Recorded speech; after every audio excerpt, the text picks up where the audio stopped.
සමන්තා චක්ඛවාලේසු අත්‍රා ගච්ඡන්තු දේවතා සද්ධම්මං මුනි රාජස්ස සුනන්තෝ සග්ග මොක්ඛදම් ධම්මස්සවන කාලෝ අයං භදන්තා ධම්මස්සවන කාලෝ අයං භදන්තා ධම්මස්සවන කාලෝ අයං භදන්තා. නමෝ තස්ස භගවතෝ අරහතෝ සම්මා සම්බුද්දස්ස නමෝ තස්ස භගවතෝ අරහතෝ සම්මා සම්බුද්දස්ස නමෝ තස්ස භගවතෝ අරහතෝ සම්මා සම්බුද්දස්ස නාහම් භික්කවේ අඤ්ඤං ඒක ධම්මම්පි සමුනුපස්සාමි අනුප්පන්නාවා කුසලා ධම්මා uppajjanti uppannāvā akusala dhammā parihāyanti yathaiddham bhikkhave appicchā appicchassa bhikkhave anuppannā ceva kusala dhammā uppajjanti uppannā ca akusala dhammā parihāyanti. ශ්‍රද්ධාවන්ත කාරුණික ගුණගරුක පින්වතුනි, මේ ඉල් පොහෝ දිනයෙහි එදා සුමේධ තවුසානන්ව ඉපද සිටියති මනුෂ්‍යයෙක් ලෙස පිරිමි ආත්මභාවයක් ලබාගෙන පැවිදි වී ඒ වාගේම අෂ්ට සමාපත්තීන් උපදවාගෙන බුදුරජාණන් වහන්සේ කෙනෙකු වීම සඳහා සිදු කළ යුතු බුද්ධ කෘත්‍යයන් බුද්ධ කාරක ධර්මයන් පිරීමට තරම් හැකියාව කැපකිරීමේ අධිෂ්ඨානය තිබියදී බුදුරජාණන් වහන්සේ කෙනෙකුට ජීවිතය වුවත් පූජා කිරීමේ තරම් කැපවීමක් ශ්‍රද්ධාවක් තිබියදී බුදුරජාණන් වහන්සේ කෙනෙකුගෙන් සතරපද ගාථාවක් අසා එම භවයේදීම රහත්වීමට තරම් වාසනාව භව්‍යත්වය තිබියදී බුදුරජාණන් වහන්සේ කෙනෙකු සම්මුඛ වීමෙන්ද ඒ භවයේදී සසර දුක කෙලවර කොට නිර්වාණ සාක්ෂාත් කර ගැනීමට සියලු සුදුසුකම් ලබා තිබියදී තුන් ලෝකවාසී සත්වයන්ගේ සසර දුක ගැන තුන් ලෝක සත්වයන්ට පිහිටවීම පිණිස ඒ සත්වයන් කෙරෙහි උපන්නා වූ කරුණා මෛත්‍රිය පෙරදරි කොටගෙන එතැනින් සසරට එළඹ සාරා සංඛ්‍ය කල්පලක්ෂයක් පාරමිතාවන් පුරා තුන්ලොවම ඒකාලෝක කරමින් පහළ වූ ශ්‍රේෂ්ඨතම හිරු මඩල නම් වූ අප තිලෝගුරු භාග්‍යවත් සර්වඥන් වහන්සේ කෙරෙහි උපදවාගත් බලවත් ශ්‍රද්ධාවෙන් යුක්තව ඒවාගේම උන්වහන්සේ විසින්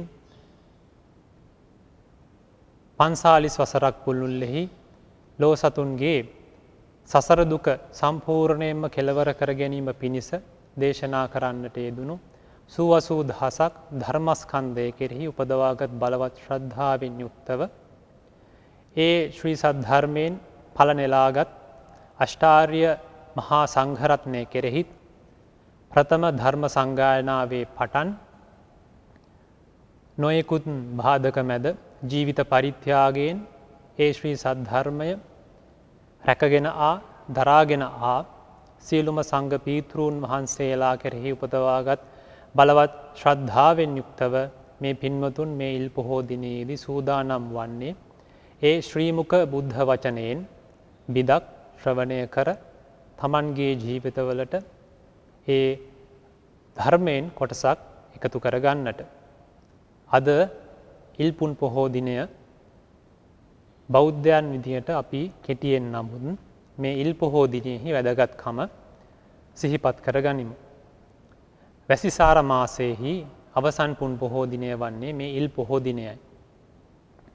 ඒ වාගේම පසුවස් සමාදන් වූ භික්ෂූන් වහන්සේලා පසුවස් වසා ඒ පසුවස් පවාරණය සිදු කරන පොහෝ දිනය අද දිනයයි. ඒ වගේම පෙරවස් සමාදන් වූ භික්ෂූන් වහන්සේලා එක් නමක් හෝ සිටින ස්ථානයක් වෙත ඒ භික්ෂූන් වහන්සේ වෙත සංඝරත්නය උදෙසා කටින චීවරයක් පූජා කිරීමට ලැබෙන අවසාන දවස මේ ඉල්පුන් පොහෝ දිනයයි. ඒ වගේම කටින ඇතිරීම හෙවත් කටිනාස්තරණ විනය කර්මය සිදු කළ හැකි අවසාන දිනය වන්නේත් මේ ඉල්පුන් පොහෝ දිනයයි. ශාසන ඉතිහාසය ගැන බලන විට බුදුරජාණන් වහන්සේ අඤ්ඤා කොණ්ඩඤ්ඤ මහරහතන් වහන්සේ ප්‍රමුඛ ප්‍රථම රහතන් වහන්සේලා 69 ලෝ දෙවි මිනිසුන්ට යහපත පිණිස ලෝකයට අනුකම්පා පිණිස වැඩ පිණිස අර්ථය පිණිස දෙදෙනෙකු එක මග නොයව් ධර්මයේ ප්‍රචාරණය කරව් කියලා මේ ප්‍රථම රහතන් වහන්සේලා 69 ධර්ම ප්‍රචාරයෙහි සඳහා පිටත් කර හැරියෙත් මේ ඉල්පුන් පොහෝ දිනේ. ඒ වගේම ඒ රහතන් වහන්සේලා 69 පිටත් කර හැරීමෙන් හුදකලා වූ තථාගතයන් වහන්සේ තමන්ගේ ධර්ම දූත සේවාව ආරම්භ කළා ඉල්පුන් පොහෝ දිනේදී.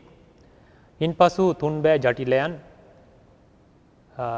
එනම් උරුවෙල් කාශ්‍යප, නදී කාශ්‍යප, ගයා කාශ්‍යප කියන මේ තුන්බෑ ජටිලයන් දමනය කරලා ඔවුන් ධර්මය කෙරෙහි පැහැදිලා මේ සම්බුද්ධ ශාසනයේ පැවිදි වූවෙත් මේ ඉල්පුන් පොහෝ දිනයක.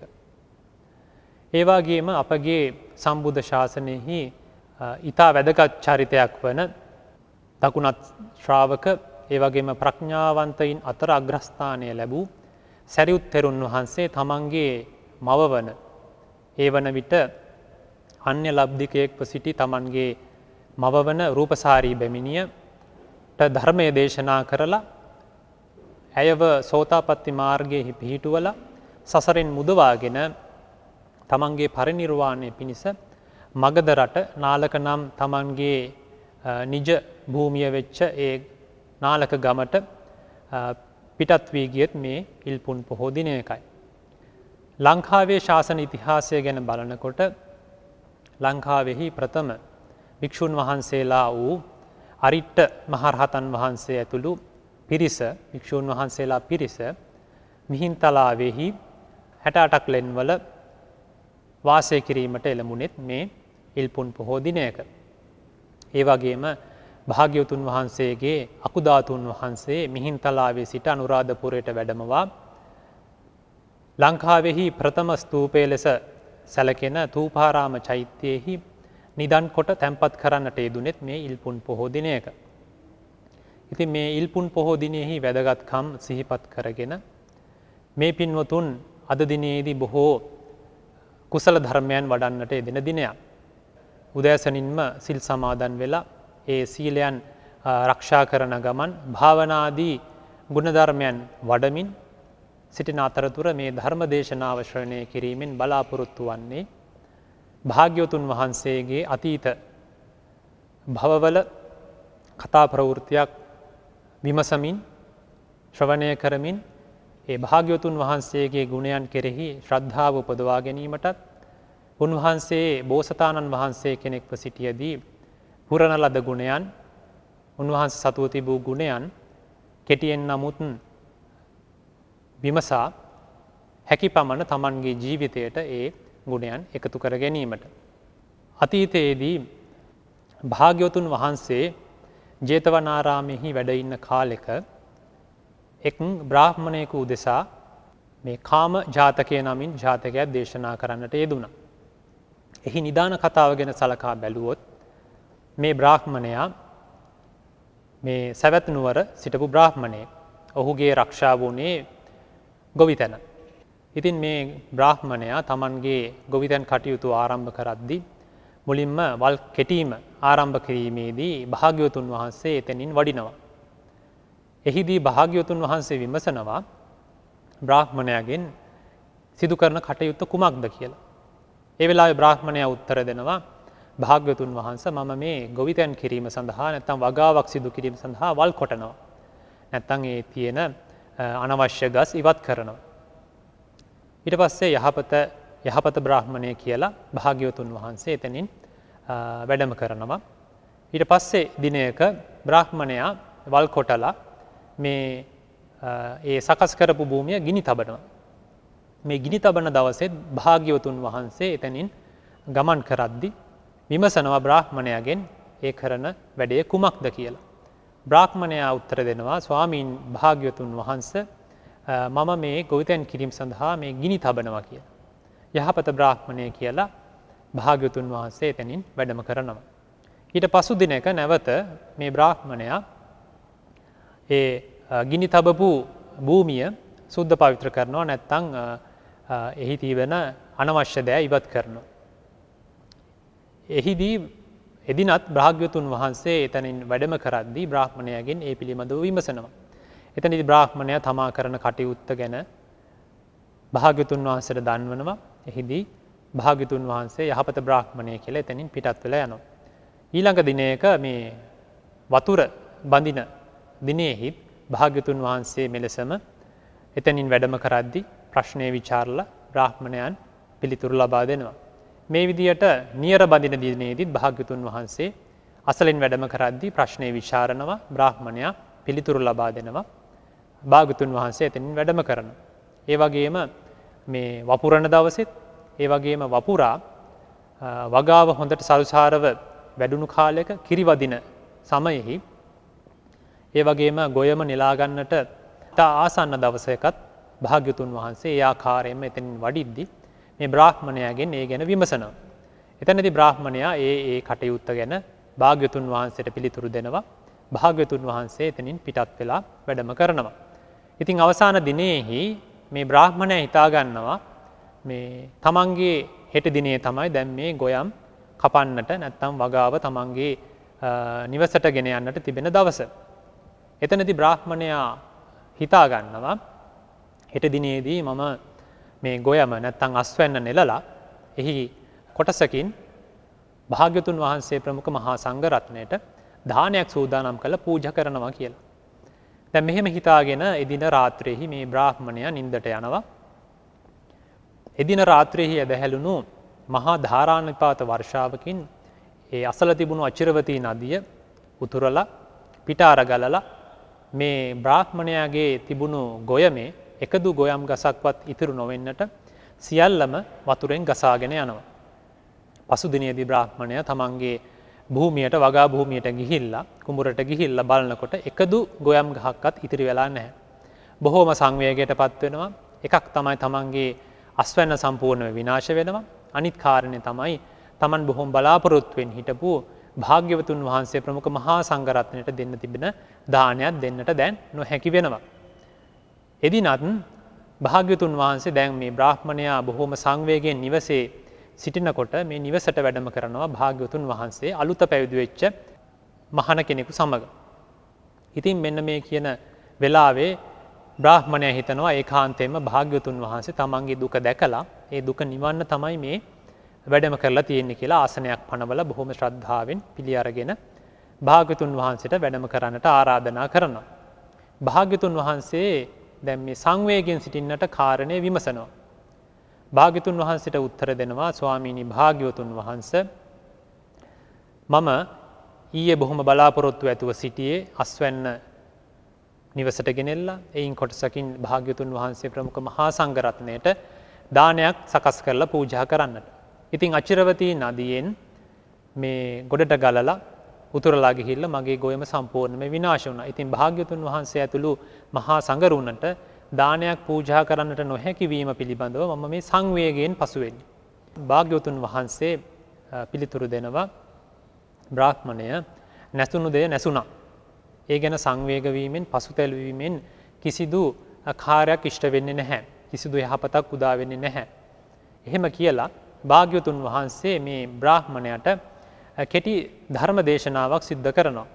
මේ ධර්ම දේශනාව අවසානයේදී මේ බ්‍රාහ්මණයා දහසක් නයින් ප්‍රතිමණ්ඩිත සෝතාපට්ටි ඵලයෙහි පිහිටනවා.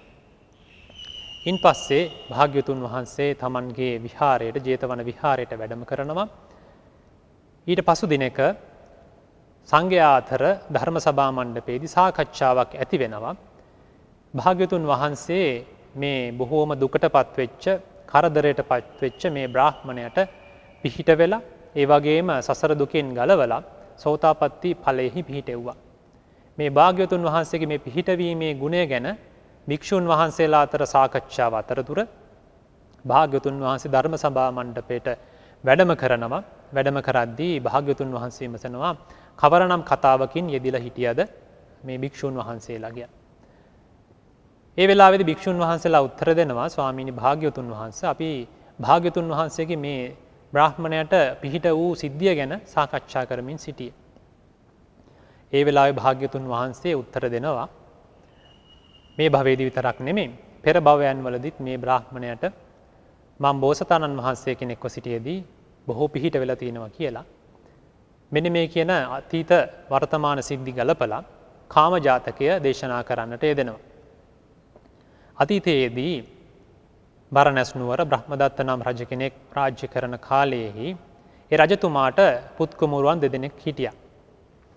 එහිදී වැඩිමහලු කුමාරයට යුවරජ තනතුරත් බහල පුත්‍රයාට සෙන්පති තනතුරත් පිරිනමනවා.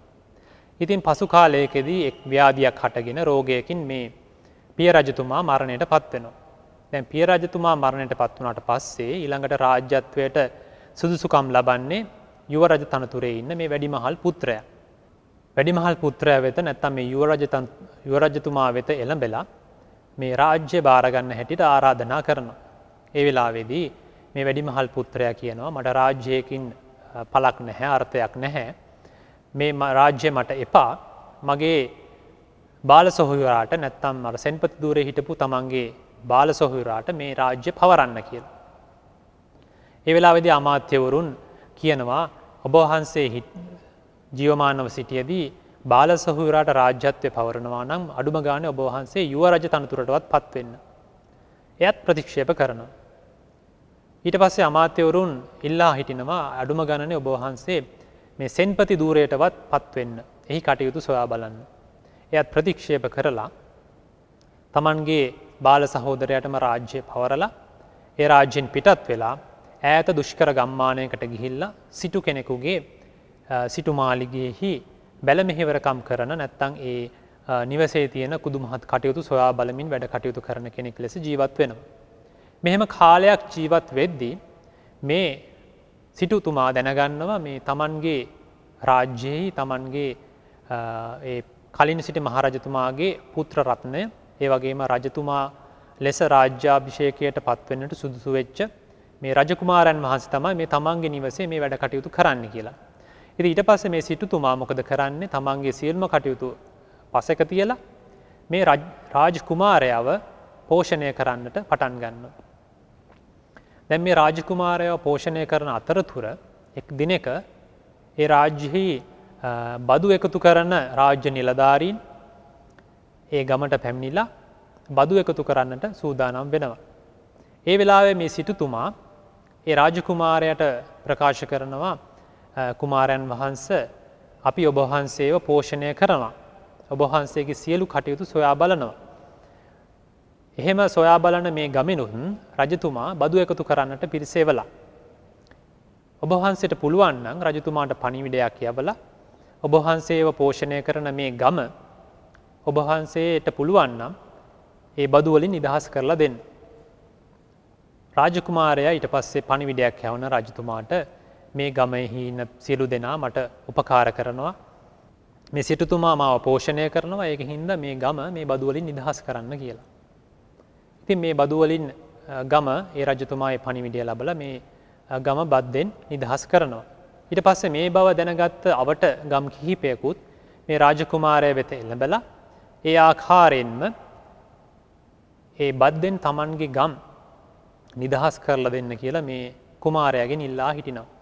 ඉතින් මේ වෙලාවේදී ඒ රාජකුමාරයා පණිවිඩය යවලා ඒ ගම් කිහිපයත් බද්දෙන් නිදහස් කරලා දෙනවා රජතුමාට කියලා. දැන් මේ වෙලාවේදී දැන් මේ රජකුමාරයා Tamanට පෝෂණය කරන සිටුතුමාගේ ගම රජතුමාට කියලා පවර ගන්න. කියන්නේ ඒ ගමේ කටයුතු සොයා බලලා ඒ ගමේ පාලන කටයුතු සිදු කරගන්න ඒ ගමේ පාලනාධිකාරිය Taman වෙත පවරා ගන්නවා. ඉතින් Tamanගේ බාල සොහොයුරත් ඒ ගම මේ Tamanගේ වැඩිමහල් සොහොයුරාට නැත්තම් අයියට පවරලා දෙනවා. කාලයක් කොහොම ගත වෙද්දී මේ රජකුමාරට හිතෙනවා මේ එක ගමකින් මට ඇති අර්ථයක් නැහැ. මට අඩුම ගානේ ගම් කිහිපයක්වත් තිබෙන්න ඕනේ. එහෙම කියලා රජතුමාට පණිවිඩය යවලා අවට ගම් කිහිපයකුත් තමන්ගේ අනසකට නැත්තම් තමන්ගේ පාලනාධිකාරියට පවර ගන්නවා. දැන් ගම් කිහිපයක් පාලනය කරන මේ රාජකුමාරයාට ඊට පස්සේ හිතෙනවා මේ ගම් පාලනය කර ඉඳලා මට හරියන්නේ නැහැ. ඒකෙන් එච්චර පළක් ප්‍රයෝජනයක් නැහැ. අඩුම ගානේ මම සෙන්පති ධූරයවත් ලබා ගන්න ඕන කියලා පණිවිඩය යවලා සෙන්පති ධූරය ලබා ගන්නවා. ඊට පස්සේ සෙන්පති ධූරයේ ටික කාලයක් වැඩ කරද්දී මේ අල්පේච්ඡතාවයේ නැති නැත්තම් ලෝභයෙන් කටයුතු කරන මේ රාජකුමාරයාට හිතක් පහළ වෙනවා මේ සෙන්පති ධූරයට වඩා හොඳයි යුව රජ තනතුර. ඊට පස්සේ යුව රජ තනතුර ඉල්ලලා රජතුමාට පණිවිඩයක් යවනවා. රජතුමාත් ඉතින් මේ යුව රජ තනතුරත් ලබලා දෙනවා.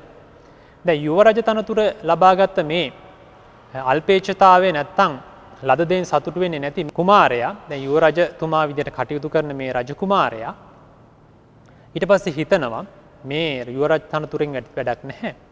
මට අඩුම ගානේ මේ රාජ්‍යයේහි රජතුමා බවට පත් වෙන්න ඕන කියලා තමන්ගේ ඒ පාලනාධිකාරියේ තියෙන ගම් වලින් කොටස් වලින් පිරිස එකතු කරලා සේනාව සංවිධානය කරලා බරණැස් නුවරට ඇවිල්ලා නුවර වටලලා තමන්ගේ බාල සහෝදරයන් නැත්තම් රජතුමාට පණිවිඩය යවනවා මට රාජ්‍ය පවරලා දෙන්න නැත්තම් අපි බලෙන් යුද්ධ කරලා හරි මේ රාජ්‍ය ලබා ගන්නවා කියලා. ඉතින් බාල සහෝදරයා කල්පනා කරනවා මේ රාජ්‍යයේ උරුමකාරයා වුණේ මේ තමන්ගේ වැඩිමහල් සහෝදරයා. ඉතින් ඒ එතුමාමයි තමන්ගේ සහෝදරයාමයි තමන්ට රාජ්‍ය පවරලා පිටත් වෙලා ගියේ. දැන් එතුමාම ඇවිල්ලා සේනාවක් අරගෙන ඇවිල්ලා මේ රාජ්‍ය පැහැර ගන්නට හදනවා. ඒ වේලාවේදී මම සේනාව යොදවලා මේ තමන්ගේ වැඩිමහල් සහෝදරාව ඝාතනය කරලා රාජ්‍ය ආරක්ෂා කරගත්තොත් ඒක මහා අපකීර්තියක්. එහෙම කල්පනා කළා මේ බාල සහෝදරයා ඔබතුමාගේ රාජ්‍ය ඔබටම වේවා කියලා රාජ්‍ය පවරලා දෙනවා. වැඩිමහල් සහෝදරයා තමන්ගේ බාල සහෝදරයාව යුව රජ තනතුරෙහි පිහිටුවනවා. දැන් මෙහෙම කටයුතු කරන කාලයේහි ටික කාලයක් යද්දී මේ රජතුමාට නැත්තම් මේ වැඩිමහල් සහෝදරයාට හිතෙනවා මේ එක රාජ්‍යයකින් නම් පළක් ප්‍රයෝජනයක් නැහැ. අඩුම ගානේ තව රාජ්‍ය දෙක තුනක්වත් මම යුද්ධ කළා හරි මගේ අනට නැත්තම් මගේ පාලනාධිකාරයට ගන්න ඕන කියලා. මෙහෙම හිතලා කටයුතු කරන අතරතුර මේ කාලයේදී මේ ශක්‍ර දේවේන්ද්‍රයා මනුෂ්‍ය ලෝකයේ දිහා තමන්ගේ අවධානය යොමු කරනවා. සොයා බලනවා කවුද සිල් රකින්නේ. කවුද මේ ධාර්මිකව ජීවත් වෙන්නේ. කවුද මව්පියන්ට සලකන්නේ. කවුද මේ දානමාන ආදී පින්කම් කරන්න කියලා සොයලා බලද්දී දකිනවා මෙන්න මේ කියන රජතුමාගේ මහිච්ඡතාවයේ නැත්තම් මේ බොහෝ ලෝභය සහිතව කටයුතු කරන බව තමන්ට ලැබෙන දෙයින් සතුටු නොවන බව දැකලා මේ රජතුමාට සංවේගය ඇති කරනවා නැත්තම් නිග්‍රහ කරනවා ශෝකය උපදවනවා කියලා බ්‍රාහ්මණ වේශයක් මවාගෙන මේ බරණැස් නුවරට වාසල්දොර සමීපයට එනවා. වාසල්දොර සමීපයට ඇවිල්ලා ඒ හේවායන්ට උපදෙස් දෙනවා ප්‍රකාශ කරනවා මට රජතුමා මුණ ගැහෙන්න ඕන කියලා. රජතුමා තමන්ගේ රජවාසලට මේ බ්‍රාහ්මණයව කැඳවනවා කාරණය විමසනවා. එහිදී මේ බ්‍රාහ්මණයා කියනවා රජතුමනි මම ආවේ විශේෂ කටයුත්තකට. මොකද්ද විශේෂ කටයුත්ත? රජතුමනි මම ආවේ ඔබ වහන්සේට රාජ්‍ය 3ක් ලබා ගන්නට පුළුවන් ක්‍රමයක් කියලා දෙන්න. ඉතින් රජතුමාගේ අපේක්ෂාව ඉෂ්ට වෙන්න යන්නේ. ඉතින් රජතුමා බොහොම සතුටටපත් වෙලා බ්‍රාහ්මණයාගෙන් විමසනවා බ්‍රාහ්මණය මම කුමක්ද ඒ සඳහා කළ යුත්තේ? ඊට පස්සේ බ්‍රාහ්මණයා මේ ශක්‍ර දේවේන්ද්‍රයා පිළිතුරු දෙනවා ඔබ එහෙනම් සේනා සංවිධානය කරගන්න. මම ඊට පස්සේ ඉදිරි කටයුතු ටික සලසලා දෙන්නම්. දැන් ශක්‍ර දේවේන්ද්‍රයාගේ අදිෂ්ඨානය අනුව මේ රජතුමාට සිතක් පහළ වෙන්න දෙන්නේ නැහැ බ්‍රාහ්මණයාට අවශ්‍ය භෝජන ආදිය, බත් බුලත් ආදිය සපයන්න, සත්කාර කරන්න, පිරිස යොදවන්නට, ඒ වගේම නවාතැන් ගන්නට තැනක් සපයලා දෙන්න මේ රජතුමාට අදහසක් පහළ වෙන්නේ නැහැ. ඒක ශක්‍ර දේවේන්ද්‍රයාගේ අදිෂ්ඨානය මත සිද්ධ වෙන දෙයක්. ඉතින් රජතුමා මොකද කරන්නේ? ඒ කිසිවක් තමන්ගේ පිරිසට පවරන්නේ නැතුව, අමාත්‍යවරුන්ට කියන්නේ නැතුව මේ බ්‍රාහ්මණයාට සලකන්න කියලා ගිහිල්ලා සේනා සංවිධානය කරනවා. බ්‍රාහ්මණයා නැත්තම් මේ ශක්‍ර දේවේන්ද්‍රයා මොකද කරන්නේ? ඒ බරණැස් නුවරින් පිටත් වෙලා තමන්ගේ ශක්‍ර භවනටම පිටත් වෙලා යනවා. දැන් දවස් කිහිපයකින් රජතුමා සේනාව සංවිධානය කරගෙන දැන් බ්‍රාහ්මණයව හොයනවා. අමාත්‍යවරුන් කැඳවලා අහනවා එදා මාව මුණ ගැහෙන්නට ආපු ඒ බ්‍රාහ්මණයා කෝ කියලා.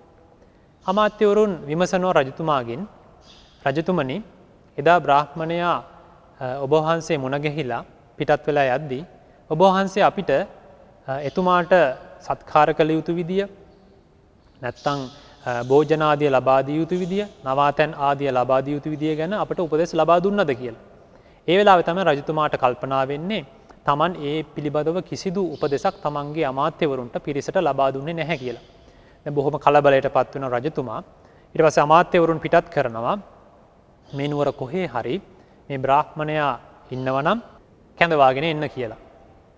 ඉතින් අමාත්‍යවරුන් ගිහිල්ලා හැම තැනම සොයලා බලනවා මේ බ්‍රාහ්මණයා පෙනෙන්නට නැහැ. රජතුමා වෙත දන්වනවා ස්වාමීනි මේ බ්‍රාහ්මණයා මේ සොයා ගන්නට බැහැ කියලා. දැන් බොහොම සතුටෙන් හිටපු රජතුමා ඊටාම සංවේගයටත් කනස්සල්ලටත් ශෝකයටත් පත් වෙනවා. ඔහුගේ ලය වියලිලා මේ ශෝකයෙන් හින්දම ලය වියලිලා අක්මාව තදවීමෙන් මේ ශෝකාග්නියෙන් කාලයක් ඉඳීම නිසාම බොහෝ ව්‍යාධියකට පත් වෙනවා. නැත්තං රක්ත අතිසාරය කියන රෝගය හටගන්නවා. දැන් මේක හින්දා එතෙන් පටන් මේ එක පැත්තකින් බොහෝ ශෝකයෙන් කල්ගෙවනවා. ඒ ශෝකය හින්දා මේ දැඩි ලෝභය හින්දා හටගත්ත දැඩි ශෝකය හින්දම මේ රක්ත අතිසාරය කියන රෝගයනුත් පීඩා විඳිනවා. දැන් මේ බව මෙලෙස කාලයක් ගත වෙනවා. ඒ කාලේ අප බෝසතාණන් වහන්සේ තක්සලා නුවරට ගිහිල්ලා ශිල්ප ශාස්ත්‍ර ඉගෙනගෙන විශේෂයෙන්ම වෛද්‍ය ශාස්ත්‍රය ප්‍රගුණ කරලා නැවත බරණැස් නුවරට පැමිණෙනවා. එහිදී දැනගන්නට ලැබෙනවා තමන්ගේ රජතුමා බොහෝම ව්‍යාධියකින් පෙළෙනවා කාලයක් තිස්සේ බොහෝ වෛද්‍යවරු ඇවිල්ලා ප්‍රතිකාර කරලා තිබෙනවා. නමුත් කිසිදු සුවයක් ලබා ගන්නට බැරි වුණා කියලා. ඊට පස්සේ වාසල් දොරදී හේවායන්ට පණිවිඩයක් යවනවා. හේවායන්ට පණිවිඩයක් යවනවා. රජතුමාගේ ව්‍යාධිය නැත්තම් මේ රක්ත අතිසාරය සුව කරන්න මට පුළුවන් කියලා. පණිවිඩය යවුවට පස්සේ රජතුමාට මේක දැන්නුවට පස්සේ රජතුමා කියනවා මේ මෙච්චර වෛද්‍යවරු ඇවිල්ලා මට ප්‍රතිකාර කරත් සුවයක් නොලැබුණු එකේ මේ තරුණ වෛද්‍යවරයා කොහොමනම් ප්‍රතිකාර කරන්නද? ඔහුට යම් මුදලක් අවශ්‍ය නම් ඒ මුදල දීලා පිටත් කරලා හරින්න කියලා. ඊට පස්සේ මේ බෝසතාණන් වහන්සේ කියනවා මට මේ වියදමෙන් වැඩක් නැහැ. මට බෙහෙත් වලට යන සුළු වියදම පමණක් ලබා දෙන්න මම ඔබ වහන්සේගේ රෝගය සුව කරන්නම් කියලා. ඊට පස්සේ මේ වෛද්‍යවරයව බෝසතාණන් වහන්සේව රජවාසලට කැඳවනවා. කැඳවුවට පස්සේ මේ වෛද්‍යවරයා නැත්නම් බෝසතාණන් වහන්සේ රජතුමාගෙන් විමසනවා රජතුමනි මේකට හේතු කුමක්ද කියලා. දැන් රජතුමාට කියන්න ලැජ්ජයි. මොකද මේ දැඩි ලෝභය හින්දා තමයි මේක හටගත්තේ. ඒ වෙලාවේදී බෝසතාණන් වහන්සේ කියනවා ඔබ වහන්සේ ඒ රෝගයට නිදානයක් පවසන්නේ නැත්නම් හේතුවක් පවසන්නේ නැත්නම් රෝග නිදානය විනිශ්චය කරගන්නේ නැතුව ප්‍රතිකාර කිරීමෙන් පළක් ප්‍රයෝජනයක් වෙන්නේ නැහැ. ඒකින්ද මට ඇත්තම පවසන්න කියලා. ඒ වෙලාවේදී ලැජ්ජාවෙන් වුණත් රජතුමා තමන්ට වෙච්ච සිද්ධිය ඒ විදියටම ප්‍රකාශ කරනවා. දැන් බෝසතාණන් වහන්සේ තේරුම් ගන්නවා මේ දැඩි ලෝභය හින්දා තමයි මේ ව්‍යාධිය හටගත්තේ. මුලින්ම මේ රජතුමාගේ ලෝභය දුරු කරලා ලෝභයෙන් හිත මුදවලා මේ ලෙඩ සුවපත් කරනවා කියලා මේ බෝසතාණන් වහන්සේ බොහෝ කොට මේ ලෝභයෙහි තියෙන නැත්තම් මේ කාම ක්ලේශ කාමයන්ගේ වස්තු කාමයන්ගේ ආදී කාමයන්ගේ තියෙන ආදීනව පෙන්වමින් ඒ වගේම ඒවාගෙන් දුරු වීම නැත්තම් ලෝභයෙන් දුරු වීම අල්පේච්ඡතාවයේ ආනිසංස ආදිය පෙන්වා දෙමින් ධර්ම අනුශාසනාවක් කරනවා. එහිදී දීර්ඝ වශයෙන් කරන මේ අනුශාසනාව අවසානයේදී මේක අබුද්ධෝත්පාද කාලයක් හින්දා ඒ බෝසතාණන් වහන්සේගේ උපදෙස් තමයි මේ කෙලෙස් වලින් නැත්තම් කාමයන්ගෙන් වෙන් වෙලා කසිනාදී ධාන වඩලා බ්‍රහ්ම ලෝකයට යා යුතුයි මේ දුකෙන් මිදීම සඳහා. මේ දේශනාව අවසානයේදී මේ දේශනාව අතරතුරම මේ බෝසතාණන් වහන්සේ ඒ රජතුමාගේ ධවල අක්තපත්‍රය අරමුණු කරලා ඕදාත කසිනයට සමවැදිලා ධානය උපදවනවා. ඉතින් මේ ධර්මානුශාසනාව අවසානයේදී මේ රජතුමාගේ ලෝභයත් සංසිඳිලා ඒ පැවතිච්ච අපහසුතා සියල්ලත් දුර වෙලා යනවා. ඉතින් බොහෝම සතුටටපත් වෙච්ච මේ රජතුමා මේ බෝසතාණන් වහන්සේගේ ගුණ වර්ණනා කරනවා. එහිදී කියනවා මේ ප්‍රතිකාර කරපු මෙය නැත්තං මේ දේශනා කරන්නට යෙදුණු ගාථා පෙළ 8,000ක් වස්තු වටිනවා. ඒක හින්දා මම ඔබ වහන්සේට මේ 8,000ක් වස්තු පූජා කරනවා. එහිදී බෝසතාණන් වහන්සේ කියනවා රජතුමනි මේ ධර්මානුශාසනාව අතරතුරදී මගේ සිත එකඟ වුණා, සමාධියටපත් වුණා. කසින නැත්තම් ඕදාත කසිනෙන් ධ්‍යාන ඉපදෙව්වා කියලා. මට මේ වස්තු වලින් කිසිදු ඵලයක් නැහැ කියලා ප්‍රතික්ෂේප කරලා ධර්මයේ යෙදෙන්න, පාපයන්ගෙන් මිදෙන්න, කුසල් ධර්මයන් වඩන්න කියලා අනුශාසනා කරලා හෘදයෙන් මේ ධ්‍යාන බලයෙන්ම මේ බෝසතාණන් වහන්සේ හිමාල පර්වතයට වැඩම කරනවා. එහිදී පංචාභිඥාවන් අෂ්ට සමාපත්තීන් උපදවලා මේ බෝසතාණන් වහන්සේ මේ මනුෂ්‍ය ලෝකයෙන් චුත වෙලා බ්‍රහ්ම ලෝකයෙහි උපත ලබනවා. ඉතින් මෙන්න මේ කියන අතීත වර්තමාන සිද්ධි ගලපලා භාග්‍යවතුන් වහන්සේ කාම ජාතකය දේශනා කර වදාරනවා.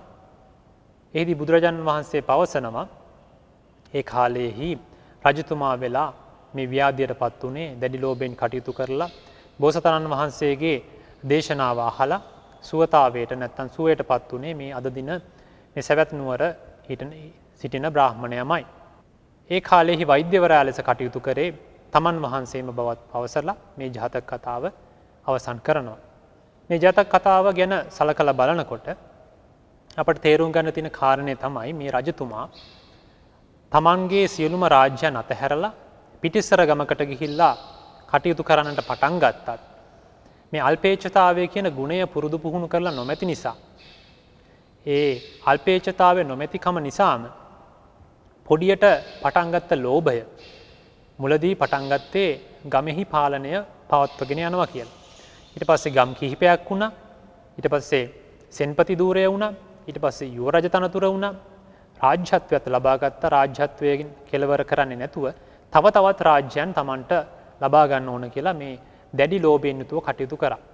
මේක හින්දම මේ අල්පේච්ඡතාවයේ නැතිකම හින්දම මේ අතෘප්තිකර භාවයේ හින්දා බොහෝ මානසික ව්‍යාධියටත් ඒ වගේම කායික ව්‍යාධියටත් පත් වුණා. බොහෝ ශෝකයෙන් කල් ගෙවන්නට සිදු වුණා. වාසනාවට අපගේ බෝසතාණන් වහන්සේ මුණ ගැහුණු හින්දා ඒ මානසික ව්‍යාධියෙන් නැත්තම් ශෝකයෙන් සහ ශාරීරික ව්‍යාධියෙන් ඒ රක්ත අතිසාරය කියන දැඩි රෝගාබාධයෙන්ුත් මිදෙන්නට පුළුවන් වුණා.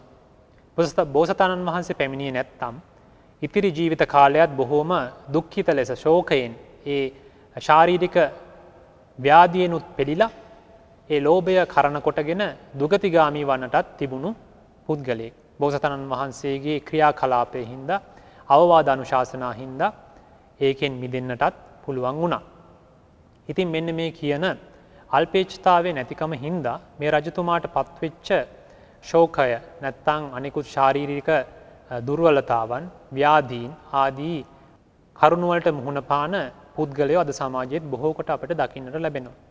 හේතුව තමයි Tamanට ලැබිලා තියෙන සැප සම්පත්තින් වලින් සතුටු වෙන්නෙත් නැහැ. ඒ වගේම Tamanට නැති දේවල් ඔස්සේ ඒවා හඹාගෙන යමින් කෙලවරක් නොමැතිව මේ ලෝභයෙන් නොයෙකුත් දේවල් රැස් කරමින් අත්පත් කරගමින් නොයෙකුත් දේවල් ලබා ගනිමින් අතෘප්තිකර ජීවිතයක් ගත කරන ජීවිත බොහෝ කොට අද සමාජයේ දක්නට ලැබෙනවා. මෙන්න මේ කියන අල්පේච්ඡතාවය නැතිකම හින්දා නැත්තම් මහිච්ඡතාවයේ හින්දා බොහෝ දේවල් රැස් කරන ස්වභාවය බොහෝ දේවල් බලාපොරොත්තු වන ස්වභාවයෙන් හින්දා බොහෝ ගැටලු ගිහි ජීවිතයේත් ඒ වගේම පැවිදි ජීවිතයේත් හට ගන්නවා. ඉතින් බොහෝ කොට කාමභෝගී ජීවිතයන් ගත කරන මේ ගිහියන් මේ අල්පේච්ඡතාවය පුරුදු පුහුණු නොකිරීම හින්දා බොහෝ විට පැන නගින ගැටලු කිහිපයක් තිබෙනවා. එකක් තමයි අධිපරිභෝජනය. ඒ කියන්නේ Tamanට අවශ්‍ය දේ කුමක්ද අනවශ්‍ය දේ කුමක්ද ඒ වගේම Tamanට අවශ්‍ය ප්‍රමාණය කුමක්ද කියලා අවබෝධයක් නැතිකම හින්දා ඒ වගේම ඒවාට තිබෙන වස්තු වලට තිබෙන ආහාර වලට තිබෙන දැඩි ලෝභය හින්දා බොහෝ කොට පරිභෝජනය කරන්නට බැලවෙනවා. අධිපරිභෝජනය. මේ අධිපරිභෝජනයේ හින්දා අනෙක් අතට සිදුවෙන දෙය තමයි බොහෝ කොට නාස්තිය කියන දේත් ඉහළ යනවා. කියන්නේ Tamanට අවශ්‍ය ප්‍රමාණයට වඩා පරිභෝජනය කරනවා පමණක් නොවේ. ඒ හින්දා සිදුවන Tamanගේ නාස්තිය, ඒ වගේම ආහාර නාස්තිය වෙන්න පුළුවන්, මිල මුදල් නාස්තිය වෙන්න පුළුවන්, නොයෙකුත් අනෙකුත් භෞතික සම්පත් වල නාස්තිය සිද්ධ වෙන්න පුළුවන්. ඒ වගේම තමයි විශේෂයෙන්ම ආහාර ආදී අධිපරිභෝජනයේ හින්දා බොහෝ සෞඛ්‍ය ගැටලු පැන නගිනවා. සමහර විට සුවන කරගන්නට බැරි මට්ටමේ රෝගාබාධ, තරබාරුකම, ඒ වගේම නොයෙකුත් සුව කරන්න බැරි පිළිකා ආදී රෝග තත්ත්වයන් පවා හටගන්නට මෙන්න මේ කියන අධිපරිභෝජනය නැත්තම් මේ අල්පේච්ඡතාවය නැතිකම හින්දා ඇති වෙනවා. ඉතින් ඒ වගේම තමයි බොහෝ කොට Tamanගේ ආර්ථික පසුබිම ගැන සලකලා බලන්නේ නැතුව මේ අධිපරිභෝජනයේ නාස්තිය සහ නොයෙකුත් වස්තුන් කෙරෙහි පසුපස හඹා යාම නිසා බොහෝ ආර්ථික ගැටලු, සමාජීය ගැටලු, ඒ වගේම කලින් කියන්නට යෙදුනා වගේ සෞඛ්‍යමය ගැටලු බොහෝ කොට ඇති වෙනවා. ඉතින් මෙන්න මේ කියන අල්පේච්ඡතාවය පුහුණු කිරීම තමයි මේ සියලු ප්‍රශ්නවලට විසඳුම. නැතිනම් සිද්ධ වෙන්නේ මේ ප්‍රශ්න ගැටලු වලට මුහුණ පානවා වගේම තමන්ගේ ජීවිතය බොහොම අතෘප්තිකර නැත්තම් සතුටක් නොමැති කිසි සැනසෙල්ලක් නැති ජීවිතයක් බවට පත් වෙනවා. තමන් ජීවිත කාලෙම ගත කරන්නේ නැති සැප සම්පත් සොයා ගන්න, රැස් කරන්නට. ඒවා පරිභෝග කරන්නටවත් වෙලාවක් හටගන්නේ නැහැ. ඉතින් මෙන්න මේ කියන අල්පේච්ඡතාවයේ ආනිසංස දේශනා කරලා තිබුණත් භාග්‍යතුන් වහන්සේ නොයෙක් අවස්ථාවල මේ ගිහියන්ට නැත්තම් කාමභෝගී ජීවිතයක් ගැන ගිහියන්ට මේ දිලිදුකම කියන එක බොහෝ දුක් ගෙන දෙන දෙයක්. ඒකින්ද භාග්‍යතුන් වහන්සේ නොයෙක් තැන්වල මේ ධනය රැස් කිරීම ගැන අවවාද අනුශාසනා ලබලා දීලා තියෙනවා.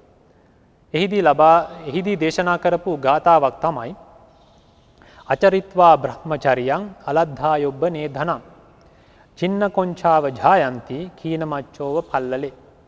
ඒ කියන්නේ තමන්ට හැකියාව තිබෙන කාලයේදී, තරුණ කාලයේදී මේ බ්‍රහ්මචර්යාව නැත්තම් සිල් ගුණදම් පුරන්නේ නැතුව, මහන්සි වෙලා ධනය හොයන්නේ නැතුව බොහෝ කුසීත භවයෙන් ගත කරන පුද්ගලයා පසු කාලයකදී අසරණ බවට පත් වුනහම, ශාරීරිකව දුර්වල වුනහම, වයසට ගිහාම පසුතැවිල්ලට පත් වෙනවා, බොහෝ දුක් කරදරවලට අසරණ භාවයට පත් වෙනවා. හරියට නිකන් මසුන් නැති විලක පසුතැවි තැවි වෙනත් විලකට පියාඹ ගන්නට නොහැකිව පසුතැවෙමින් බොහෝ දුක්ඛිතව මරණය දක්වා ජීවත් වෙන මහලු කොස්වාලිහිනියෙක් වගේ. ඉතින් මේකෙදි බුදුරජාණන් වහන්සේ පෙන්වලා දෙන්නේ පුළුවන් කාලෙදී ධනය රැස් කරන්න. නැත්තම් මොකද වෙන්නේ? පසු කාලයකදී පසුතැවෙන්න සිද්ධ වෙනවා. ඉතින් මේ විදිහට භාග්‍යතුන් වහන්සේ දේශනා කරන අතරතුර සිංහාල සූත්‍රාදී සූත්‍ර දේශනාවල උන්වහන්සේ පෙන්වලා දෙනවා මේ කියන ධනය උපයීමේදී ඒ රස කරන්නා වූ ධනය කොහොමද පරිහරණය කරන්න කියලා. ඒකෙදි බුදුරජාණන් වහන්සේ පෙන්නනවා එක් කොටසක්. ඒකේන භෝගේ භුංජෙය්‍ය ද්විහි කම්මම් ප්‍රයෝජයේ චතුත්තංච නිධාපෙය්‍ය ආපදාසු භවිස්සති. ඒ කියන්නේ තමන් රැස් කරන ධනය 4 කොටසකට බෙදලා මේ එක් කොටසක් තමන්ගේ පරිභෝගයට යොදා ගන්න. ඒ වගේම කොටස් දෙකක් තමන් සිදු කරන කර්මාන්තයන් වල නැත්තම් මේ ධනය තව තවත් උපයන්න පුළුවන් ක්‍රම උපායන් වල යොදවන්න කියලා. කෘෂි කර්මාන්ත ආදී කර්මයන් වල. ඒ වගේම 4 වෙනි කොටස උපදෙස් දෙන්නේ ඒක තැන්පත් කරලා තියන්න, ඉතිරි කරන්න. මොකද අනාගතයේදී හැමදාම එක ලෙස ධනය හම්බ වෙන්නේ නැහැ. නොයෙක් කරදර එනවා. ඒකින් ඒ 4 වෙනි කොටස තැන්පත් කරලා තියන්න, Tamanට ආපදාවක් ආවිතක ප්‍රයෝජනයට ගන්නට. මෙන්න මේ විදියට තමන්ගේ ධනය රැස් කිරීම ගැන පමණක් නොවේ, තමන්ගේ ධනය පරිහරණය කිරීමේ ආකාරය පවා මෙන්න මේ කියන සිංහාල සූත්‍රාදී සූත්‍ර දේශනාවල පෙන්වලා දීලා තිබෙනවා. ඉතින් අපි කල්පනා කරොත් එහෙම මේ අනන සූත්‍රය ගැන, අනන සූත්‍රයේදීත් භාග්‍යවතුන් වහන්සේ දේශනා කරනවා මේ ගිහි කාමභෝගී අය විසින් කාලෙන් කාලෙට විඳිය යුතු සැපයන් 4ක් ගැන. ඒ 4 තමයි අත්ති සුඛය, භෝග සුඛය, අනන සුඛය සහ අනවජ්‍ය සුඛය. ඉතින් මෙන්න මේ කියන අත්ති සුඛය කියලා කියන්නේ තමන් බොහෝම වීරියවන්තව මහන්සි වෙලා කැප වෙලා හම්බ කරගත ධනය තමන්ට තියෙනවා, තමන් රැස් කරලා තියෙනවා කියලා මේ සතුටට නැත්තම් සැපයට පත් වෙනවා. මේක තමයි අත්ති සුඛය කියලා කියන්නේ. ඒ වගේම භෝග සුඛය කියන්නේ මේ තමන් බොහොම මහන්සි වෙලා කැප වෙලා වීරයෙන් උපයාගත් ධනය පරිභෝග කරනවා. ඒ වගේ මේ ධනය පාවිච්චි කරලා බොහෝ කුසල් ධර්ම, ඒක වගේම දාන ආදී කුසල ධර්මයන් සිදු කරනවා. මෙන්න මේක තමයි මේ පරිභෝග කිරීමෙන් සහ කුසල ධර්මයන් සිදු කිරීමෙන් මේ පුද්ගලයා සතුටට නැත්නම් සැපයටපත් වෙනවා. ඒක තමයි භෝග සුඛය කියලා කියන්නේ. ඒ වගේම අනන සුඛය කියලා කියන්නේ මේ Tamanට ධනය තිබෙනවා, රැස් කරපු වස්තු සම්පත් තියෙනවා. ඒකින්ද විශාල හෝ කුඩා හෝ කිසිදු ණයක් Tamanට නොදරන බව හින්දා Taman සැපයටපත් වෙනවා. මොකද ණයක් දරන කෙනෙක් හැම වෙලෙම බොහෝ සැපෙන් ඉන්නේ නැහැ. ඒ ණය ගෙවන්න ඕන. නැත්තම් බොහෝ කරදරවලටපත් වෙනවා. ඉතින් ණයක් නැති කෙනා බොහෝ සැපයටපත් වෙනවා. ඒක තමයි මේ අනන සුඛය කියලා කියන්නේ. සතරවෙනි කාරණේ තමයි අනවජ්‍ය සුඛය. අනවජ්‍ය සුඛය කියලා කියන්නේ ආර්යයන් වහන්සේලා යහපත් කාය කර්ම, වචී කර්ම, මනෝ කර්ම හින්දා සැපසේ වාසය කරනවා. ඒ වගේම Tamanගේ ක්ලේශයන්ගෙන් සිදුවන පරිදාහයන් නැත්තම් වෙහෙසකර තත්වයන් නොමැති හින්දා සැපයෙන් වාසය කරනවා. ඉතින් භාග්‍යවතුන් වහන්සේ දේශනා කරනවා මෙන්න මේ කියන අනවද්‍ය සුඛය කෙරෙහිත් ගිහියන් අවධානය යොමු කරන්න ඕන කියලා. අනනං සුඛං යත්වාන අතෝ අත්ති සුඛං සරේ. පුඤ්ජං භෝගං සුඛං මච්චෝ තතෝ පඤ්ඤා විපස්සති. විපස්සමානෝ ඥානාති උභෝ භෝගේ සුමේධසෝ. අනවජ්‍ය සුඛස්සේතං කලං නාග්ගති සෝලසින්. ඒ කියන්නේ මෙන්න මේ කියන අත්ති සුඛය, භෝග සුඛය, අනන සුඛය කියන මේ සැපයන් විඳින ගමන් මේ කියන අනවජ්‍ය සුඛය කෙරෙහිත් මේ ගිහියා අවධානය යොමු කරන්න ඕන. අනවජ්‍ය සුඛය ලබන්නටත් උත්සාහ කරන්න ඕන. මොකද මේ අනවජ්‍ය සුඛය අර කියන අත්ති සුඛ, භෝග සුඛ, අනන සුඛ කියන සුඛයන් වලින් 16න් කලාවෙන් පංගුවක්වත් වටින්නේ නැති හින්දා. ඉතින් මේ විදියට මේ භෝග රැස් කිරීම ගැන, ඒවා පරිහරණය කිරීම ගැන සහ අල්පේච්ඡතාවය ගැන බුදුරන් වහන්සේ දේශනා කරන සූත්‍ර අතරින් එකක් තමයි මම මාතෘකා කරන්නට යෙදුනේ. ඒක අංගුත්තර නිකායේ ඒකක නිපාතේ වීර්යාරම්භ වර්ගයේ අප්පෙච්ච සූත්‍රය නමින් සඳහන් වෙන්නේ. එහිදී පෙන්වා දෙන කාරණේ නම් නූපන්නා වූ කුසල ධර්මයන් උපදන්නටත් ඒ වගේම ඉපදිලා තිබෙන අකුසල ධර්මයන් පිරිහෙන්නටත් මෙන්න මේ කියන එකදු අල්පේච්ඡතාවයේ තරම් එකදු ධර්මයක්වත් මම මගේ බුදු ඇසෙන් සර්වඥතා ඥාණයෙන් දකින්නේ නැහැ කියලා. ඒ තරම් වැදගත් කමක් මෙන්න මේ කියන අල්පේච්ඡතාවයට බුදුරජාණන් වහන්සේ මේ සූත්‍රයෙන් පෙන්වා දෙනවා. මොකද නූපන්නා වූ කුසල ධර්මයන් තියෙනවා නම් ඒව උපදවා ගන්නටත් මේ අල්පේච්ඡතාවය උපකාර වෙනවා. ඒ වගේම දැනට ඉපදලා තියෙන යම් ලෝභාදී අකුසල ධර්මයන් පිරිහීමටපත් කරන්නටත් දුරු කරන්නටත් මෙන්න මේ කියන අල්පේච්ඡතාවය බොහෝ උපකාර වෙනවා. ඉතින් මේ ආකාරයෙන් මේ අප්පෙච්ච සූත්‍රයේ සඳහන් වෙන මේ අල්පේච්ඡතාවයේ ගුණ ගැන වර්ණනා කරපු තැන් බොහෝමයක් තියෙනවා. විශේෂයෙන් කල්පනා කරොත් එහෙම දෙතිස් කතාවෙන් වැළකීලා දස කතාවෙහි යෙදෙන්නට බුදුරජාණන් වහන්සේ අනුදැනලා තිබෙද්දී එහි දස කතාවල මුල්ම කතාව ලෙස සඳහන් වෙන්නේ අප්පිච්ච කතා. අල්පේච්ඡතාවය පිළිබඳ කතාවන් පිළිබඳ නිතර යෙදෙන්නට සුදුසුයි නැත්නම් යෙදිය යුතුයි කියලා භාග්‍යතුන් වහන්සේ පෙන්වලා දෙනවා. ඉතින් මෙන්න මේ කියන අල්පේච්ඡතාවය ගැන අපි බොහෝ කොට පරිහරණය කරන ඒ වගේම මෙන්න මේ කියන අල්පේච්ඡතාවය ගැන බුදුරන් වහන්සේ මේ දේශනා කරන අප්පිච්ච සූත්‍රයේහි සඳහන් වෙනවා අත්‍රිච්ඡතා, ඒ වගේම පාපිච්ඡතා, මහිච්ඡතා සහ අප්පිච්ඡතා කියලා. මේකේ මෙන්න මේ කියන කොටස් හතර ගැන කෙටියෙන් සලකලා බැලුවොත් එහෙම අත්‍රිච්ඡතා කියලා කියන්නේ බොහෝ වෙලාවට එක සමාන දේවල් දෙකක් දෙදෙනෙකුට ලැබුණත්, විශේෂයෙන් අපි හිතමු බත් පාර්සල් දෙකක් දෙදෙනෙකුට ලැබුණත් ඒ දෙකම එක වගේ කිසිදු වෙනසක් නැහැ. නමුත් Tamanට ලැබුණු දෙයත් අනුන්ට ලැබුණු දෙයත් ගැන කල්පනා කරලා ඒ දෙක වස්තු දෙක සමාන වුණත් තමන්ගේ එකට වඩා මට අනිත් කෙනාගේ එක ලැබුණා නම් හොඳයි කියලා ඇති වෙන ලෝභය, ලෝභ සහගත ස්වභාවයට අපි කියනවා අත්‍රිච්ඡතා කියලා. ඒ කියන්නේ ඒක වගේම තමන්ට දේවල් කිහිපයක් පිරිස අතර බෙදලා දුන්නත් කිසිදු වෙනසක් නැහැ. නමුත් තමාගේ එකේ පොඩ්ඩක් කුඩයි, මගේ එක පොඩ්ඩක් මෙන්න මේ දෝෂ තියෙනවා කියලා තමන්ම හිතලා තමන් එකට වඩා අන් අයගේ දේවල් වලට ආශා කරනවා. තමන්ට නොලැබිලා නෙමෙයි ලැබිලා. ඒක තමයි අත්‍රිච්ඡතාවය කියලා කියන්නේ. පාපිච්ඡතාවය කියලා සඳහන් වෙන්නේ තමන්ට නැති ಗುಣ, සිල් ආදී ගුණ, ඒ වගේම නැති ගති ගුණ. සමහරට දුතාංග වෙන්න පුළුවන්, සමහරට අධිගමයන් වෙන්න පුළුවන්, මාර්ගඵල ආදී දේවල් වෙන්න පුළුවන්. තමන්ට නැති ಗುಣ අඟවනවා. ඒ වගේම වචනෙන් ප්‍රකාශ කරනවා, කයින් ඒ වගේ ඒවා ඇඟවෙන විදියට කටයුතු කරනවා. ඒ වගේම තමන්ගේ පිළිගන්නා වූ භෝජනයේ කිසිදු නැත්නම් තමන්ගේ ප්‍රත්‍යවල සීමාවක් දන්නේ නැතුව පිළිගන්නවා. මේක තමයි පාපීච්ඡතාවය කියලා කියන්නේ. තමන්ට නැති ಗುಣ හුවා දක්වන. ඒ වගේ තමයි මහිච්ඡතාවය කියන්නේ තමන්ට ඇත්තටම මේ සිල් ගුණ ආදිය තිබෙනවා. දුතාංග ආදියක් තිබෙනවා. නමුත් ඒවා හුවා දක්වන්නට කැමැති. තමන්ගේ සීලය තමන් සිල්වත් අනිත් අය දුසිල්වත් කියලා තමන්ව හුවා දක්වලා අනිත් අයට ගරහලා තමන්ගේ සිල්වත්කම ඉහළට ගෙනල්ලා පෙන්නනවා. කියන්නේ තමන් ඒ අතර විශේෂ කෙනෙක් කියලා පෙන්වන්නට උත්සාහ කරනවා. තමන්ට ඒ සිල් ගුණ ආදිය තියෙනවා කියලා අඟවනවා. වචනෙන් ප්‍රකාශ කරනවා. කයින් අඟවනවා. ඒ වගේම තමන්ට තියෙන දුතාංග ආදියත් ප්‍රකාශ කරනවා. මේ විදියට තමන්ට තියෙන ගුණ හුවා දැක්වීමත් ඒ වගේම ප්‍රත්‍යවල ප්‍රමාණය නොදන්නා කමත් තමයි මහිච්ඡතාවය කියලා කියන්නේ.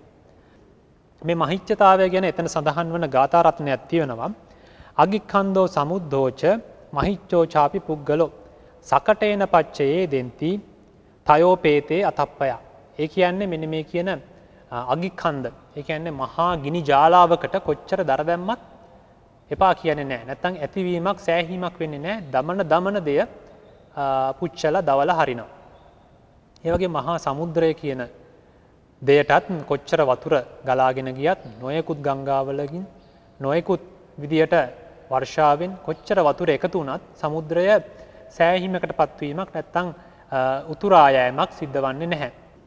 ලැබෙන තරමක් වතුර තමන් සන්තකේ තබා ගන්නවා.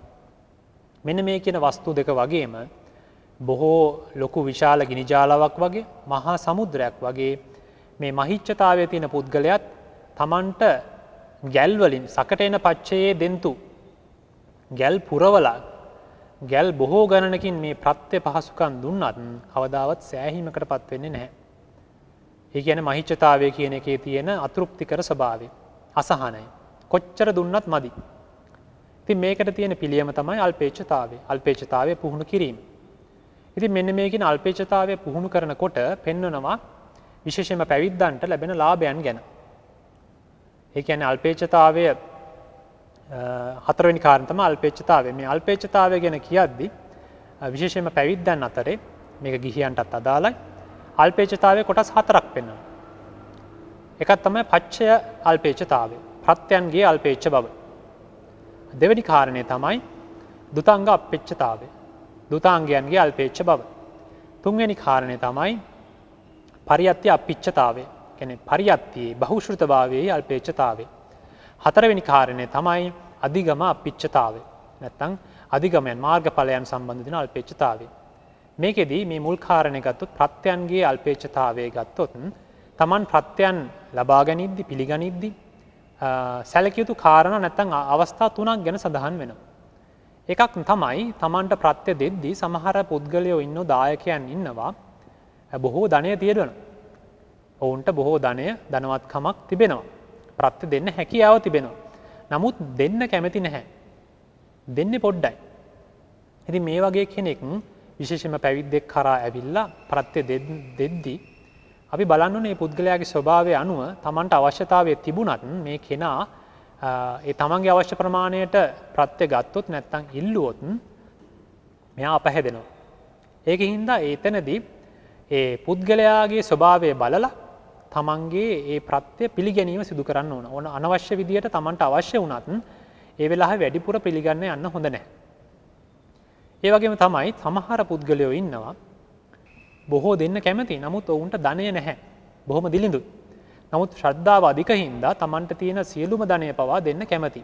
තමන්ගේ කනකර විකුණලා හරි, තමන්ගේ වස්තුවක් විකුණලා හරි දානයක් දෙන්න කැමති. මේ වෙලාවේදී මේ පැවිද්දෝ භික්ෂුන් වහන්සේලා දැනගන්න ඕන මේ කෙනා දෙන්න කැමති, ඒක ඇත්ත. නමුත් මේ කෙනා මේ බොහෝ කොට දුන්නොත් එම මෙයා දිලිඳු භාවයට තවත්පත් වෙනවා. අසරණ වෙනවා. ඒකින්ද තමන්ට අවශ්‍යතාවය තිබුණත් ඒ කෙනාගේ දිලිඳුකම නැත්තම් වස්තුවේ ස්වභාවය බලලා එයාට තිබෙන ප්‍රමාණය සලකලා එයාට ගැළපෙන ප්‍රමාණය විතරක් පිළිගන්න ඕන. ඒක තමයි කියන්නේ වස්තුව බලලා වස්තුවේ ප්‍රමාණය ශක්ති ප්‍රමාණය බලලා පිළිගන්න ඕන.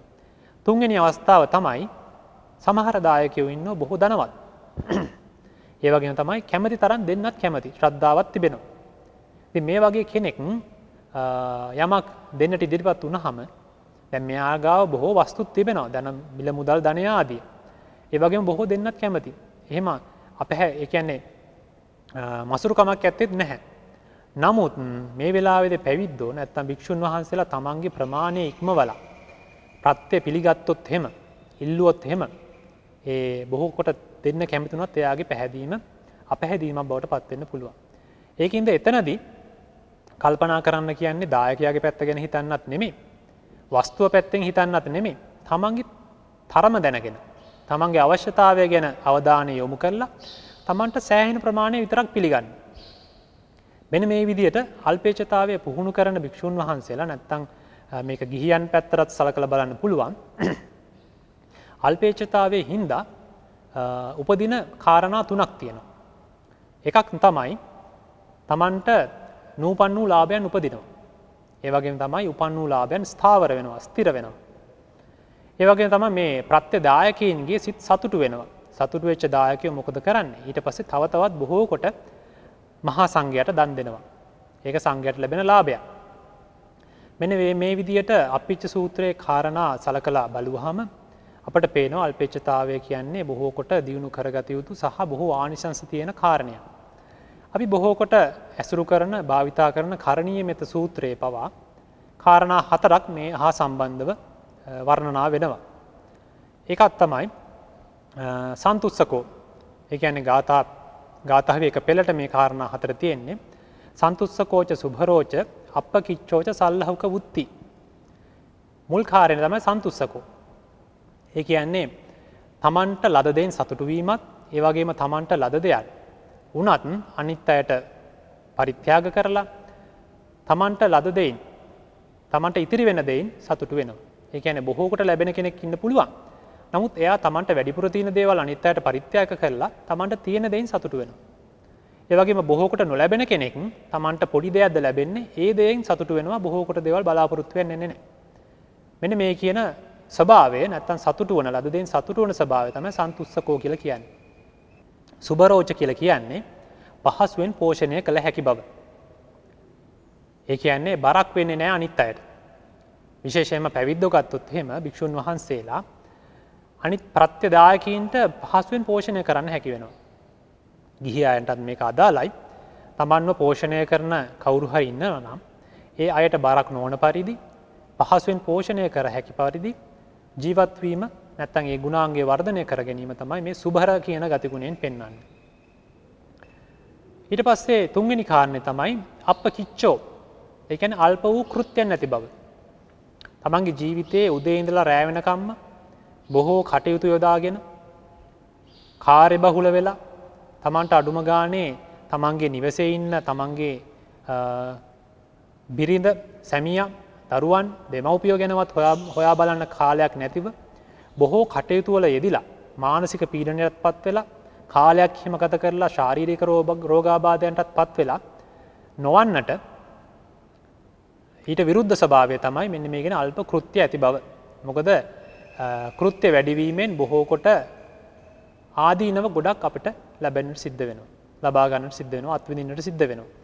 ඒ කියන්නේ ඒකේ විරුද්ධ ස්වභාවය නැත්තම් මේ ඒ ආදීනවයන් මගහරවා ගන්න පුළුවන් වෙන්නේ අල්ප කෘත්‍යයන් නැති බව. නැත්තම් බොහෝ කටයුතු යොදා නොගෙන සුළු කෘත්‍යයන් ටිකක් පමණක් තමාගේ ජීවිතයේහි යොදා ගන්නට පුරුදු පුහුණු කිරීම. ඒ වගේම තමයි සල්ලහුක වුත්ති. ඒ කියන්නේ සරල ගති පැවතුම් ඇති බව. ඒ කියන්නේ බොහෝ කොට සමාජයට පෙනෙන්නට නැත්තම් තමාගේ සමාජ මට්ටම හුවා දක්වන්නට පවත්වන බොහෝ බැරෑරුම් මිලාධික ක්‍රමවේදයන්, මිලාධික ඇඳුම් පැළඳුම්, මිලාධික යාන වාහන, මිලාධික ගෙවල් දොරවල් ආදියට අවධානය යොමු නොකර තමන්ගේ සමාජ තත්ත්වයට ගැලපෙන්නට බොහෝ සරල ගති පැවතුම් ඇතිව ජීවත් වීම. මෙන්න මේ කියන කාරණා 4ත් අල්පේච්ඡතාවය හා මිශ්‍ර වෙච්ච අල්පේච්ඡතාවයත් සමග විස්තර වෙන කාරණා 4ක්. ඉතින් මෙන්න මේ කියන කාරණා සියල්ලෙන්ම අපිට තේරුම් ගන්න ඕන කාරණය තමයි මේ කියන අල්පේච්ඡතාවය ගැන බුදුරන් වහන්සේ කොතරම් වර්ණනා කරලා තියෙනවද. ඒ වගේම මහිච්ඡතාවයේ නැත්තම් ලෝභය බොහෝ කොට දේවල් පසුපස හඹා යාම කියන දෙෙහි ආදීනව පෙන්වලා තියෙනවාද? ඉතින් මේ කාරණා ගැන විස්තර වෙන කතා ප්‍රවෘත්තීන් දෙකක් මම ගෙනහැර පාන්නම්. එකක් තමයි මේ සිංහල දීපයේ වැඩ සිටියා කෝරණ්ඩක වාසී මහා තෙරුන් වහන්සේ නමක්.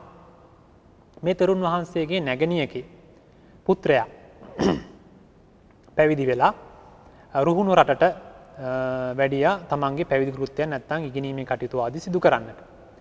ඉතින් මෙන්න මේ කියන පුත්‍රයා දකින්නට බොහෝ ආසාවෙන් දැන් දෙමව්පියෝ ඉන්නේ. මේ දෙමව්පියෝ තමන්ගේ කෝරණක වාසී නැත්නම් මේ තමන්ගේ ගමෙහි වැඩ සිටින භික්ෂුන් වහන්සේට ඉල්ලනවා තමන්ගේ පුත්‍රයා දකින්නට කැමති. දැන් බොහෝ කාලයක් ගත වෙලා පුළුවන් නම් රුහුණු රටේ වැඩ ඉන්න මගේ පුත්‍රයා නැත්නම් මේ භික්ෂුන් වහන්සේ ස්වාමින් වහන්සේ කැඳවාගෙන එන්න කියලා. එහෙම කියලා දැන් කෝරණක වාසී තෙරුන් වහන්සේ මේ ඇරයුම පිළි අරගෙන දැන් තමන්ගේ මේ ඥාති පුත්‍රයාව කැඳවාගෙන එන්නට වඩිනකොට ඒ දිනවලම මේ පුත්‍රයා තමන්ගේ මව්පියන් බලන්නට තමන්ගේ ගමට වඩිනවා. මේ වස් කාලයේ එළඹෙන්නට නුදුරු කාලයකදී. මේ කාලයේදී දැන් මේ දෙදෙනාම මහවැලි ගඟ අසබඩදී හමු වෙනවා. එහිදී කෝරණක වාසී තෙරුන් වහන්සේ මේ පණිවිඩය කියනවා. එතකොට මේ තමන්ගේ ඥාති පුත්‍රයා ඒ ස්වාමින් වහන්සේත් කියනවා ස්වාමින් වහන්සේ මමත් ගමට තමයි වඩින්නේ. ඊට පස්සේ ඒ කෝරණක වාසී මහතෙරුන් වහන්සේ වෙනත් ගමනක් සඳහා පිටත් වෙලා යනවා. මේ පුත්‍රයා තමන්ගේ නිවසට නැත්නම් තමන්ගේ ගමට තමන්ගේ මව්පියන් සකස් කරලා තිබුණු තැනට වඩිනවා. හැබැයි බොහෝ කාලයක් ගත වෙච්ච හින්දා සහ කුඩා කාලයේදී ගමෙන් පිටත් වෙලා පැවිදි වෙලා ගිහිපු හින්දා මේ මවටත් පියාටත් මේ තමන්ගේ පුත්‍රයව අඳුනගන්න ලැබෙන්නේ නැහැ. අඳුනගන්න බැරි වෙනවා. නමුත් මේ භික්ෂුන් වහන්සේ මේ දෙමව්පියන්ට තමන්ව අඳුන්වලා දෙන්න යන්නෙත් නැහැ. නමුත් දැන් වස් කාලයේ හින්දා තමන්ගේ පුත්‍රයා වෙනුවෙන් සකස් කරපු කුටියක් තියෙනවා මේ දෙමව්පියන්ගේ. ඒ කුටියට වැඩම කරලා වැඩ ඉන්නකොට මේ දෙමව්පිය ඇවිල්ලා විමසනවා මේ කවුද මගේ පුත්‍රයාට සකස් කරපු කුටියේ වැඩ ඉන්නේ කියලා. දැන් භික්ෂුන් වහන්සේ භික්ෂුන් වහන්සේ නමක් වැඩ ඉන්න බව දැනගෙන නීති ටිකක් දානවා මේ කුටියේ වැඩ ඉන්නවනම් මේ වස් කාලය පුරාම මෙහි වැඩ ඉන්න ඕන. දිනපතාම මගේ ගෙදරින් තමයි දාණය ගන්න ඕන කියලා.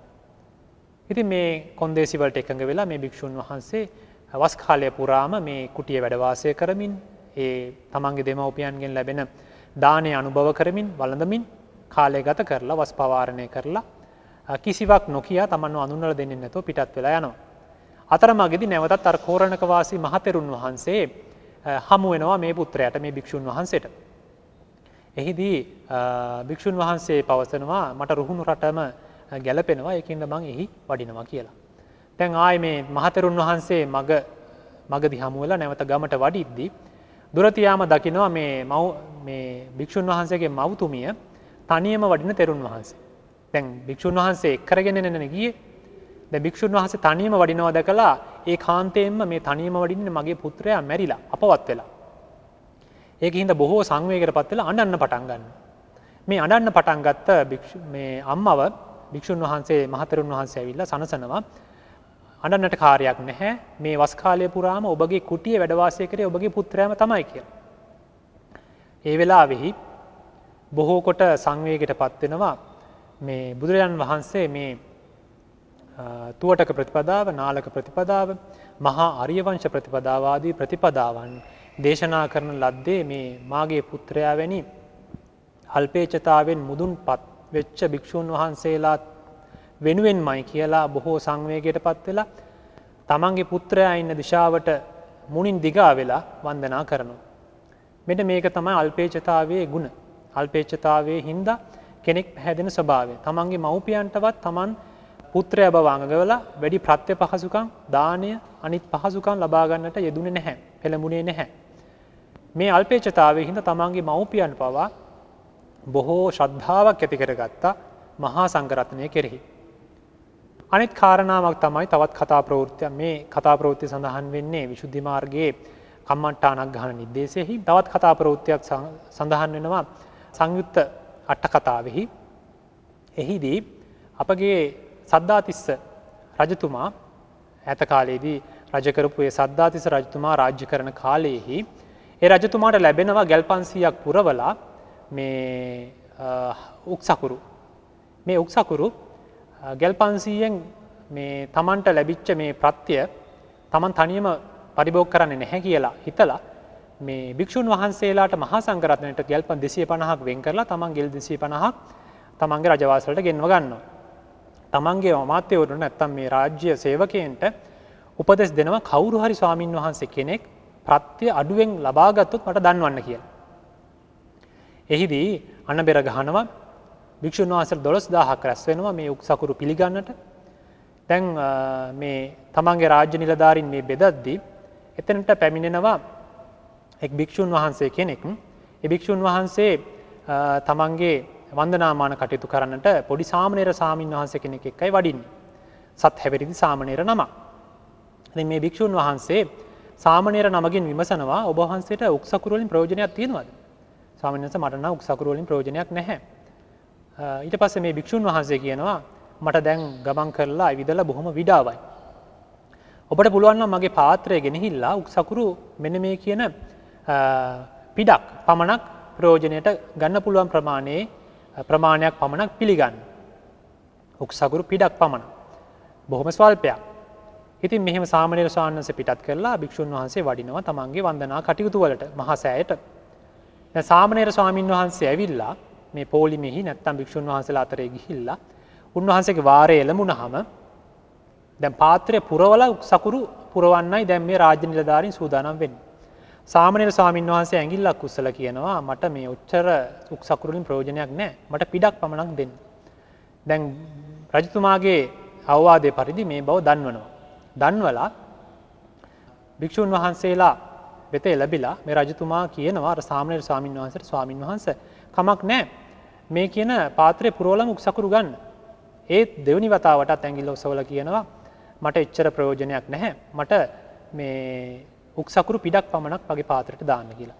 මේ ගැන පැහැදිච්ච සද්ධාතිස්ස රජතුමා මේ සාමණේර ස්වාමීන් වහන්සේට පුළුවන් නම් ඕනකම තිබුණා නම් පාත්‍රය පුරවලා උක්සකුරු අරගෙන පසුදිනේ ඇතිත් වළඳන්න පුළුවන්. මොකද භික්ෂුන් වහන්සේ කෙනෙක්ට වගේ සම්නිදීමක් වෙන්නේ නැහැ.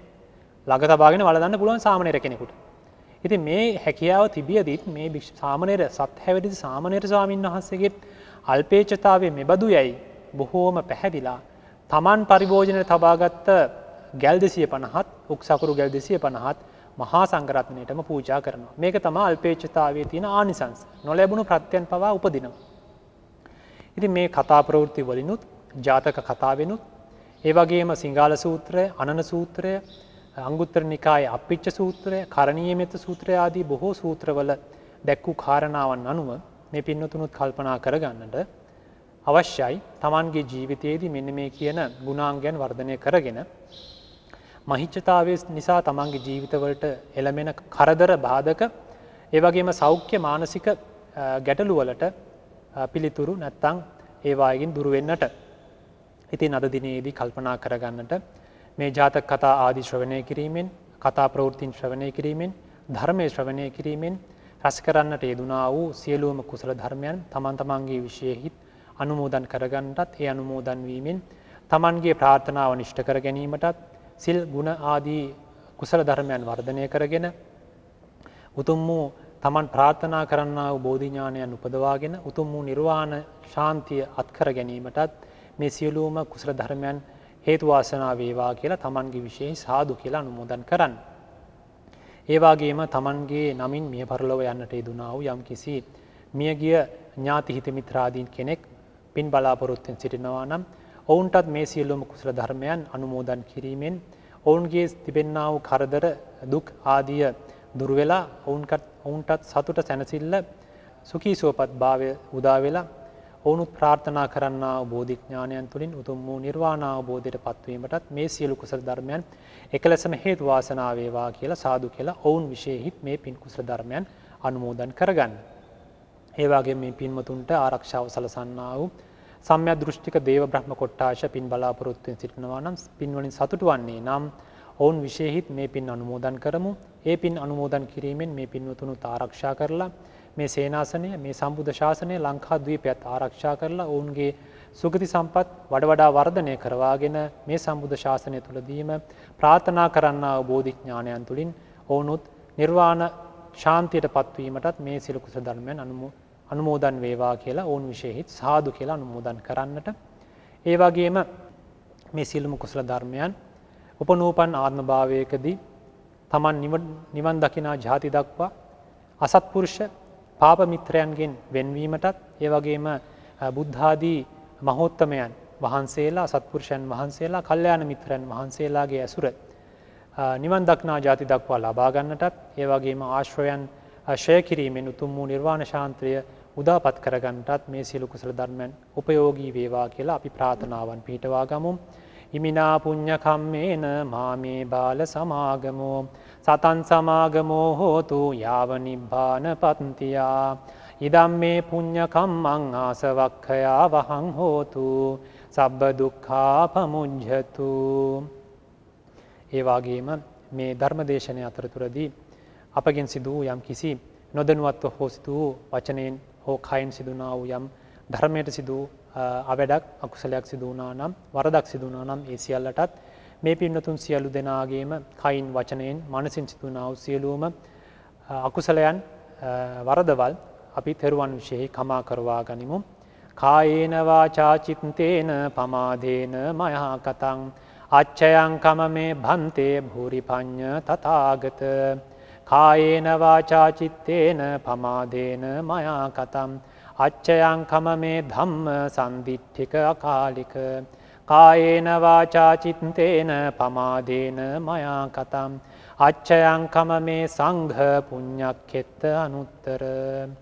සියලුම දෙනා සංඝ රත්නය වෙනුවෙන් ආශිර්වාද ලබා ගන්න වන්දනා කරගන්න. අභිවාදන සීලිස්ස නිච්ඡං බුද්ධාපචායිනෝ චත්තාරෝ ධම්මා වඩ්ඩන්ති ආයුවන්නෝ සුඛං බලං ආයුරාරෝග්‍ය සම්පatti සග්ග සම්පatti මේවච අතෝ නිබ්බාන සම්පatti ඉමිනාතේ සමිජ්ජතු. සියලු දෙනාටම තෙරුවන් සරණයි.